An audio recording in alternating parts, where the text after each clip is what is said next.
సర్దార్ సర్వన్న పాపాయి గౌడ్ 376వ జయంతి సందర్భంగా ఘనంగా నివాళులు అర్పించారు. సర్దార్ సర్వాయి పాపన్న గౌడ్ 376వ జయంతిని పురస్కరించుకొని కరీంనగర్ జిల్లా కేంద్రంలో మానేరు బ్రిడ్జి మీద గీత కార్మిక సంఘం ఆధ్వర్యంలో ఘనంగా నివాళులు అర్పించారు. రాష్ట్ర అధ్యక్షులు కోడూరి పరశురాములు గౌడ్ ఆధ్వర్యంలో జరిగిన ఈ కార్యక్రమంలో పాపన్న గౌడ్ గారి విగ్రహం చిత్రపటానికి పూలమాలలు వేసి ఆయన పోరాట స్ఫూర్తిని స్మరించుకున్నారు. ఈ సందర్భంగా నాయకులు మాట్లాడుతూ సర్దార్ సర్వాయి పాపన్న గౌడ్ కేవలం ఒక చారిత్రక వ్యక్తి మాత్రమే కాదని అణగారిన వర్గాల ఆత్మ గౌరవానికి, సామాజిక సమానత్వానికి, స్వాభిమానానికి ప్రతీకగా నిలిచిన యోధుడని కొనియాడారు. రాజ్యం కొందరి వారసత్వం కాదు, పాపన్న పోరాట సందేశాన్ని అందచేశారన్నారు. చరిత్రలో అధికారం, పాలన, భూస్వామ్య ఆధిపత్యం కొద్ది మంది వర్గాల చేతుల్లో కేంద్రీకృతమైన కాలంలో సర్వాయి పాపన్న గౌడ్ ఎదిగారని నాయకులు పేర్కొన్నారు. కేవలం రాజుల బిడ్డలే రాజ్యమేలాల, సబ్బండ వర్ణాలకు రాజ్యమేలే హక్కు లేదా అనే ప్రశ్నలను తన పోరాటం ద్వారా సమాజం ముందుంచిన మహనీయుడిగా ఆయనను అభివర్ణించారు. ఈరోజు బీసీ సంక్షేమ సంఘం ఆధ్వర్యంలో కరీంనగర్ జిల్లా ఆధ్వర్యంలో మహిళా సంఘం, విద్యార్థి సంఘం, యువజన సంఘం అన్ని కులాల ఐక్యతతో 376వ జయంతి సందర్భంగా సర్వాయి పాపన్న గౌడ్ జయంతి సందర్భంగా ఈరోజు ఘనంగా జరుపుకోవడం జరిగింది. ఈ సర్వాయి పాపన్న బహుజన రాజు, బహుజన రాజ్యాధికారం కావాలి, బీసీలమైనంత మాత్రాన చేతి ఉత్తులం కాదు, తప్పకుండా మనకు రాజ్యాధికారం కావాలని భువనగిరి కోటను ఆక్రమించి నల్లగొండ కోట మీద మన జెండా ఎగరవేయాలనే ఆశయంతో ముందుకు పోయిన వ్యక్తి. అన్ని కులవృత్తులందరినీ ఏకం చేసి అలనాడు టెక్నాలజీ లేకున్నా కానీ అన్ని సమయత్తం చేసుకొని సైన్యాన్ని ఏర్పాటు చేసుకొని రాజ్యాధికారం పోయి ఒక గీతా కార్మికుడు చిన్న పల్లెటూరులో పుట్టి భువనగిరి కోటనే ఏళ్ళంటే వట్టి విషయం కాదు, రాజవంశం కాదు, రాజులు కాదు, మామూలు గీతా కార్మికుడు చిన్న పల్లెటూరులో పుట్టి రాజ్యం నా వైపు కావాలి, ఒక కళ్ళే కాదు నేను అదే కత్తిని రాజ్యం వైపు తిప్పుతా అనే ఆలోచనగా అన్ని చేసుకుంటూ పోయినాడు. ఆయన ఆశయాలు సాధించుకుంటూ మనం కూడా బహుజనులందరం ఏకమై రాజ్యాధికారం వైపు పోవాలని చెప్పి కోరుకుంటూ జై బీసీ, జై జై బీసీ. ఎందుకంటే తెలంగాణ గడ్డ మీద సర్వాయి పాపన్న బీజేపీ వేసిన నాటి నుండే బీసీలకు పండుగ అనుకున్నాం. కానీ అదేవిధంగా 376 జయంతి కరీంనగర్ జరుపుకోవడం గొప్పగా మేము గౌడ కులం కాదు అన్ని కులాలు కూడా ఆనాడు సర్వాయి పాపన్నకు ఉన్నటువంటి దోస్తులు సాకలి సరవన్న, మంగళ మాగన్న, కుమ్మరు గోవిందు, జక్కల పెరుమాద, దోజకుల పీర్ మహమ్మద్, పద్మచారి వీరేంద్ర, మున్నూరు కాపు చిన్న ఎందరో ఆనాడు పాపన్నకు ఒక సైనికులు ఉన్నారు. ఆనాడు 12,000 మంది తయారు చేసిండు ఆ గొప్ప మూర్తి. కానీ తెలంగాణ గడ్డ మీద పుట్టిన పాపన్న బీచ్లకు దేవుడు, ఆ దేవుని పండుగ అవుతుంది. కానీ ఆ పండుగ కొరకు కరీంనగర్లో సబ్బన్న వర్గాలు ఇక్కడ సర్వాయి పాపన్న విగ్రహం పెట్టి 15 సంవత్సరాలు సొంతంగా అందరం కలిసి పెట్టినాము. ప్రభుత్వానికి మొరబెట్టుకున్నాం. ప్రభుత్వం సర్వాయి పాపన్న జయంతిని అధికారికంగా చేశారు, సంతోషం. అదేవిధంగా ఈరోజు హైదరాబాదులో మన ముఖ్యమంత్రి రేవంత్ రెడ్డి గారు మా పొన్నం ప్రభాకర్ చేతుల మీదగో టాంగిబాడు మీద విగ్రహం పెడుతుండ్రు. అన్ని కులాలు చాలా సాగుతున్నాయి. అదేవిధంగా కరీంనగర్లో కూడా పెద్ద విగ్రహం పెట్టాలని చెప్పి గత ప్రభుత్వం గంగల కల్వారు చెప్పారు. 1.3 లక్షలకు ఇచ్చాము, 30 లక్షలు శాంక్షన్ అయినాయి, అక్కడే పెండింగ్ ఉంది.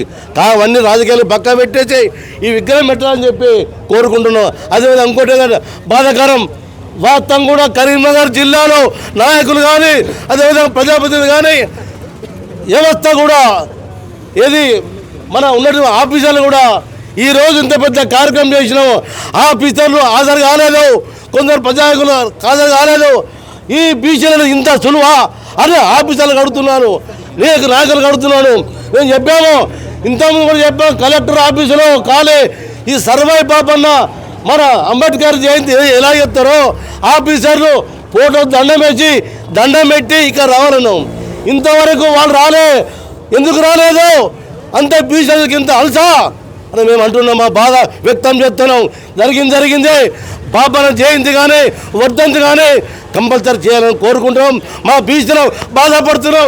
ఇంతమంది వచ్చిండ్రు కానీ ఇక్కడ ఆఫీసర్ రాలేదు. ఎందుకు? కారణం ఏంది? ఏం చేస్తుండ్రు? ప్రజలు ఎన్నుకుంటే వాళ్ళు ఎమ్మెల్యే అయినరు, ప్రజామతులైనరు. ఆఫీసర్లు కూడా ఎక్కడ ప్రజలు పోయి మా డబ్బులతోనే వాళ్ళు జీతం తీసుకుంటారు. కానీ ఏదేమన్నా కానీ వాళ్ళు వచ్చేది ఉండే నేను ఒకటే బాధపడుతున్నా. నేను చెప్తున్నా, తెలంగాణ రాష్ట్రం నుండి ఒక గౌడ బిడ్డగా చాలా బాధ వ్యక్తం చేస్తున్నా. దీన్ని చూసన్నా ఇకనైనా మీరు ఆలోచన చేయాలని కోరుకుంటున్నా. జై పాపన్న. ఈరోజు సర్దార్ సర్వై పాపన్న 376వ జయంతి ఉత్సవాలని కరీంనగర్ జిల్లా నడిబొడ్డులో మానేరు బ్రిడ్జిపై గల తన విగ్రహం వద్ద అధికారికంగా ఏర్పాట్లతో ఘనంగా జయంతి ఉత్సవాలు జరుపుకోవడం జరిగింది. ఆయన చరిత్రను ఎన్ని మార్లు చెప్పుకున్నా చాలా తక్కువే. ఎందుకంటే 376 సంవత్సరాల క్రితం మనకు కనీసం ఏ వసతులు లేని సందర్భంలోనే తను ఎవరైతే ఉన్నారో మన అప్పుడు రాజ్యం వెళ్తున్న మొఘల్ చక్రవర్తుల్ని ఎదుర్కొని గోల్కొండ వెళ్ళిన మహనీయుడు. అంత పెద్ద చరిత్రను ఈ 376 సంవత్సరంలో కూడా మనం గుర్తు చేసుకుంటున్నామంటే ఆయన చరిత్ర ఎంత గొప్ప గణనీయమైందో మనము చెప్పుకోవచ్చు.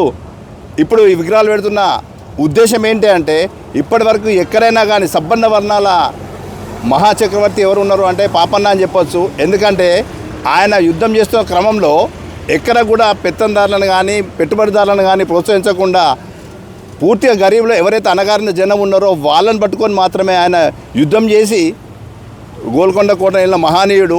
ఎక్కడైనా కానీ ఒక ఎదురు తిరిగినప్పుడు ఎవరో వెనకాల పెత్తందారులు ఉండి చేస్తేనే దర్శన చరిత్ర.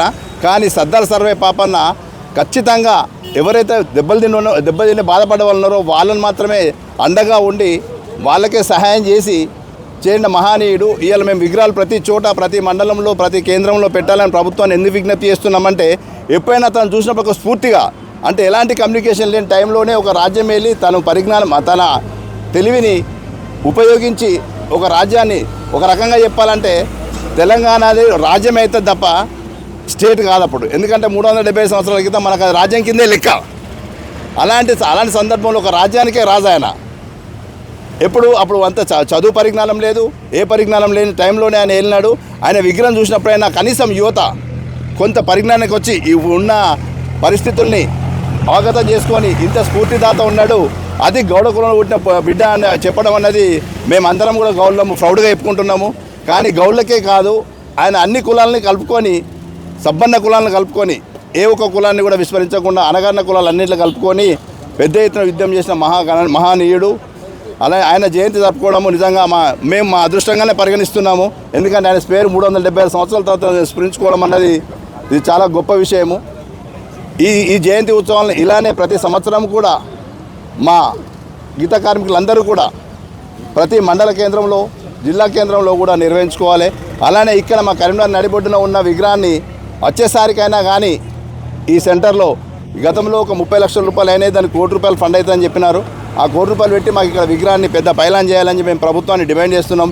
ఇప్పుడే కలెక్టర్ గారి దగ్గర కూడా డిస్కస్ చేయడం జరిగింది. తను కూడా అన్నారు ప్రొసీడింగ్లో ఉంది, నెక్స్ట్ టైం తప్పకుండా చేస్తామని మాకు ఒక సానుకూలంగా స్పందించినారు. అలానే మా కార్యక్రమాలు కూడా ఇక్కడే కార్యక్రమాలు చేయాలని చెప్పేసి మేము ప్రభుత్వాన్ని విన్నవించుకుంటున్నాము.